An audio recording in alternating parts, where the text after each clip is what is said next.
दोस्तों, दिल्ली में कई सड़कें हैं, लेकिन दिल्ली कैंट रोड कुछ और ही है।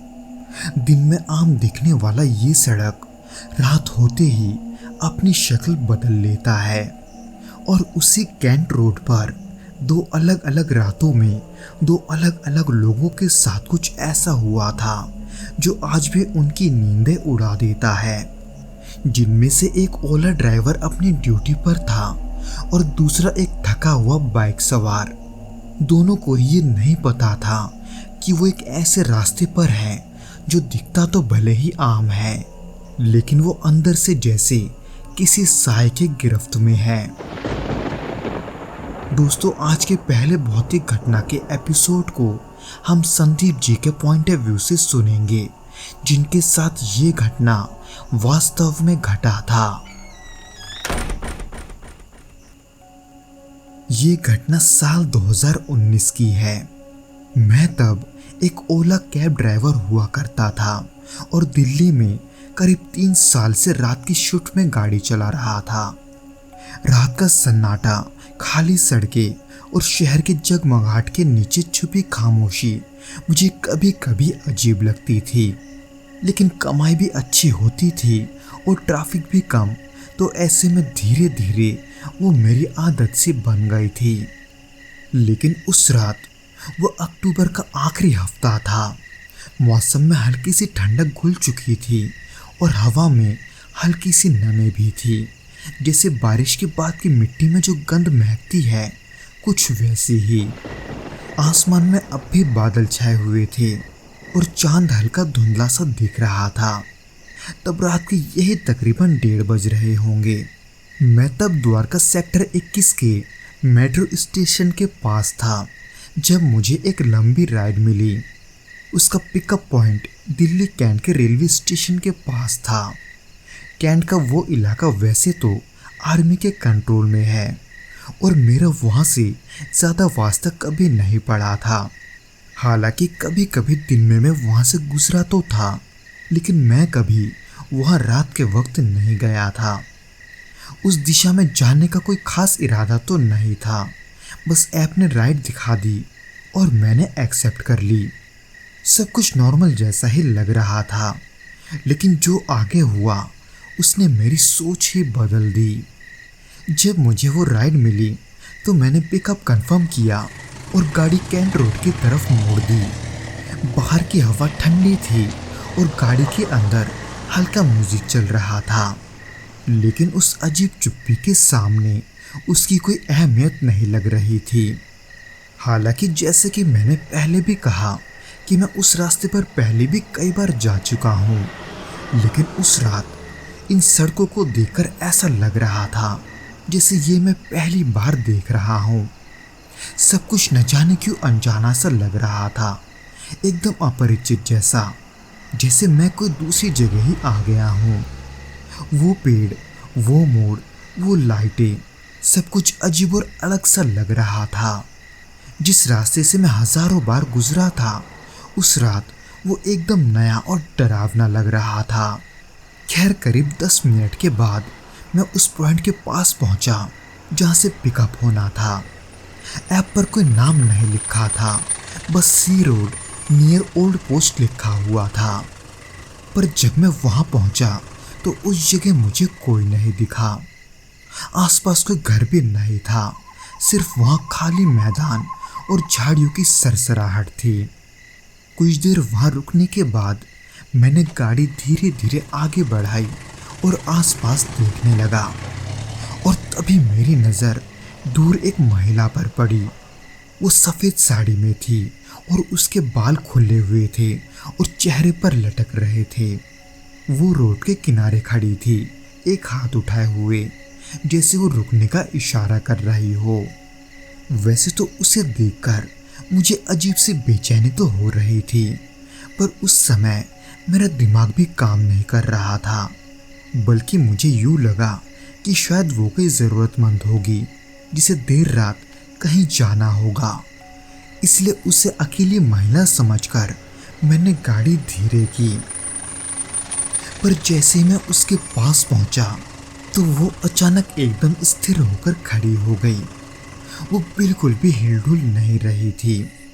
गाड़ी रोकने के बाद भी कुछ सेकंड्स तक मैं स्टीयरिंग पकड़कर बैठा रहा, पर फिर भी उस औरत में कोई हलचल मुझे नजर नहीं आई।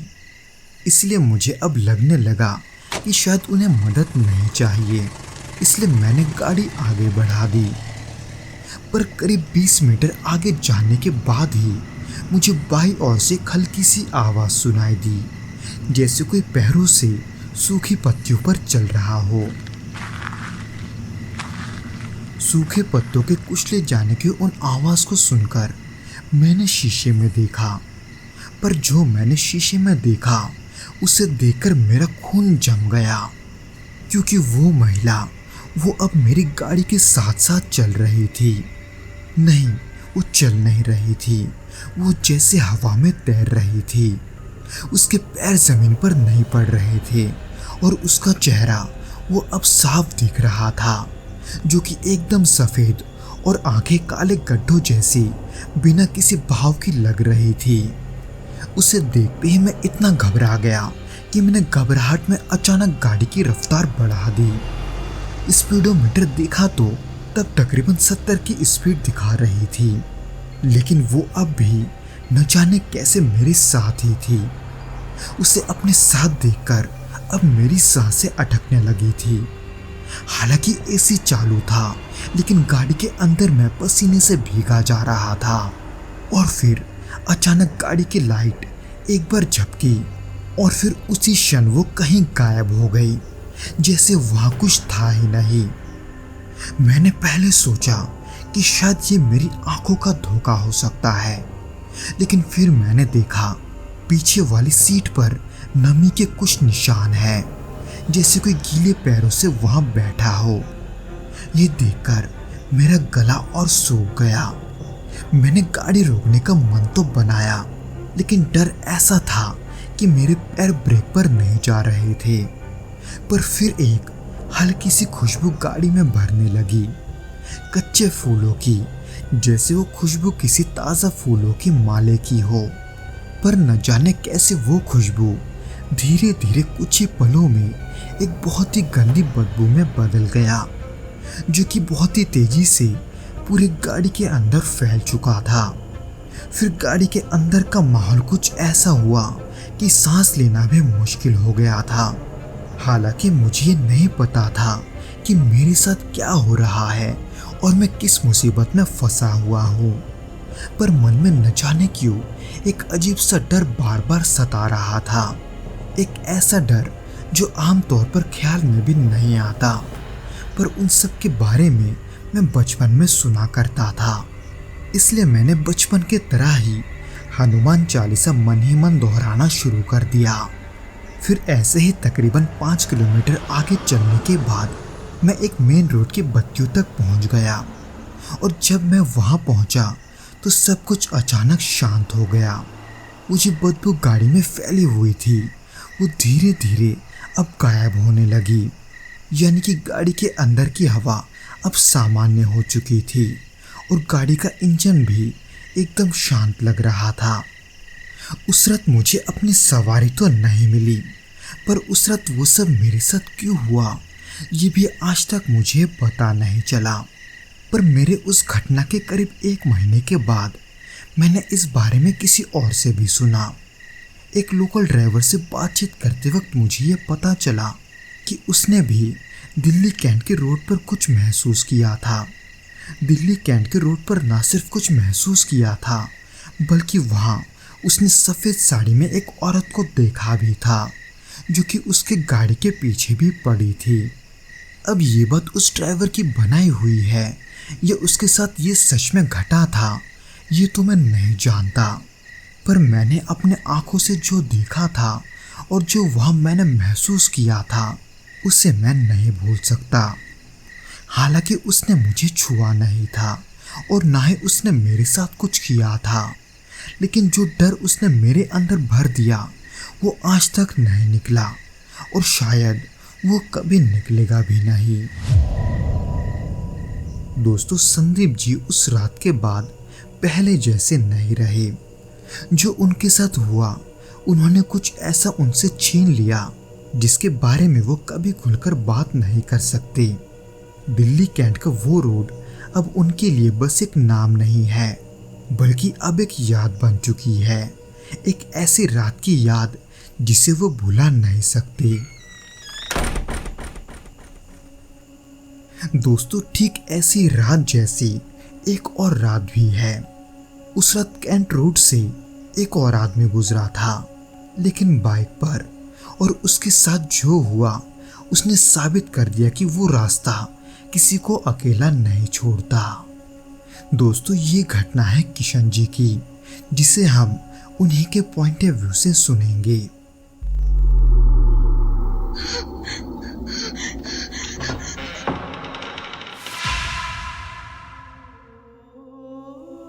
ये घटना साल 2021 की है। मैं एक साधारण आदमी हूँ, कोई भूत प्रेत में यकीन नहीं करता। मैं दिल्ली में रहता हूँ और मेरी नौकरी द्वारका में है। उस समय मैं एक प्राइवेट कंपनी में नाइट शिफ्ट में काम करता था, और इसी कारण मैं अक्सर देर रात ही घर लौटता था। और उस रात भी मुझे रात के तकरीबन 1 बज चुके थे वहाँ से घर जाने में। मैं अपनी पुरानी बाइक से घर लौट रहा था। दिल्ली की सड़कें उस समय लगभग सुनसान ही होती है, और यही वजह थी कि मैं बाइक से ही आना जाना करता था। कम ट्रैफिक और जल्दी पहुंचने की सहूलियत। उस रात दिन भर के काम के बाद मेरी तबीयत थोड़ी भारी सी थी, और उसी के साथ न जाने क्यों वहाँ के मौसम में मुझे भारीपन सा महसूस हो रहा था। हालांकि आसमान में देखा तो बादल घने थे और चांद का कोई नामो निशान नहीं था, और सड़कें थोड़ी सी गीली लग रही थी, जैसे कुछ समय पहले वहाँ हल्की फुल्की बारिश हुई हो। हवा भी बहुत ठंडी नहीं थी, लेकिन उसमें एक अजीब सी नमी थी।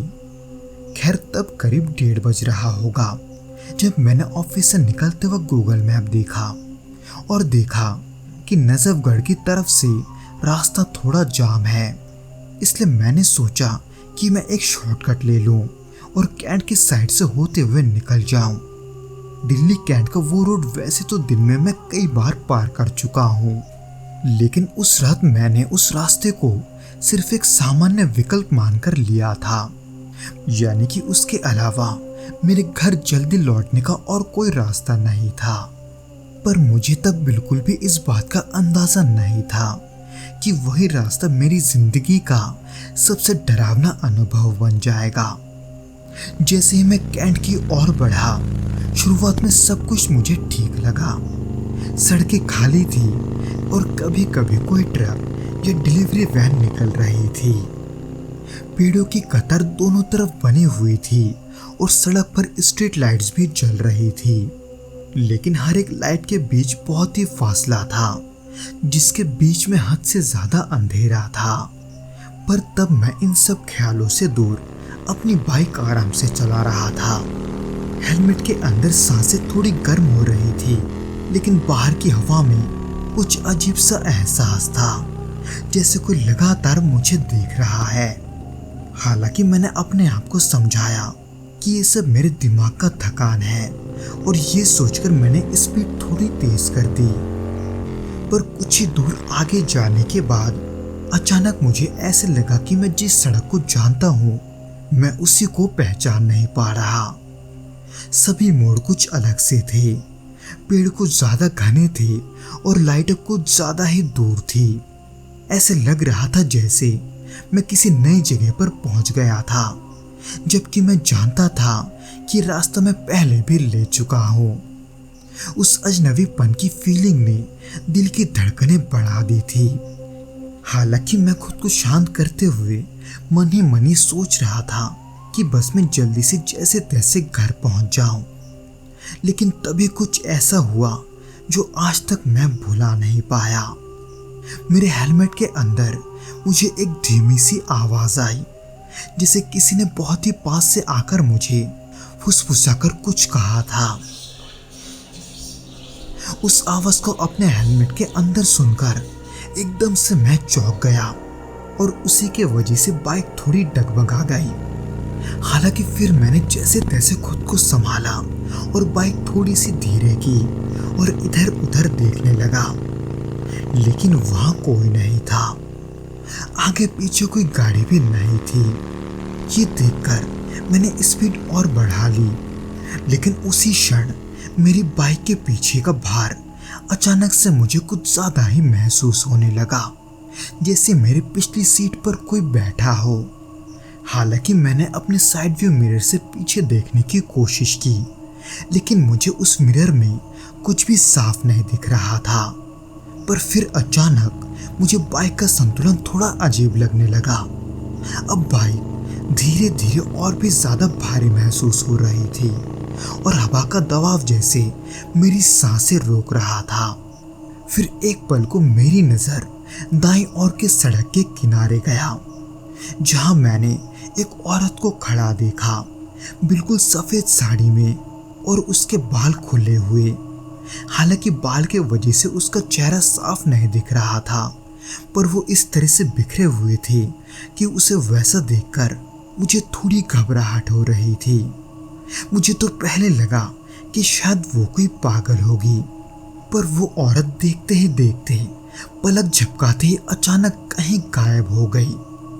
अपने आंखों से ये देखकर मैं खुद ही यकीन नहीं कर पा रहा था कि क्या ये हकीकत है, ये मेरे दिमाग का वहम। पर तब का माहौल कुछ ऐसा ही बना हुआ था कि घबराहट के मारे अब मेरा गला सूख चुका था। इसलिए मैंने बाइक का गियर बदला और स्पीड बढ़ा दी। अब मैं लगभग 70-80 की रफ्तार से आगे बढ़ रहा था, लेकिन सड़क जैसे लंबी होती जा रही थी।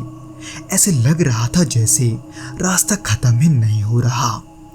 वैसे तो बाइक काफी तेज चल रही थी, लेकिन तब इंजन की आवाज के बीच भी मुझे अपने कानों में किसी औरत की आवाज साफ सुनाई दे रही थी। उस आवाज को दोबारा सुनकर मैं पूरी तरह से डर चुका था। हालांकि मैंने बाइक रोकने की हिम्मत नहीं की।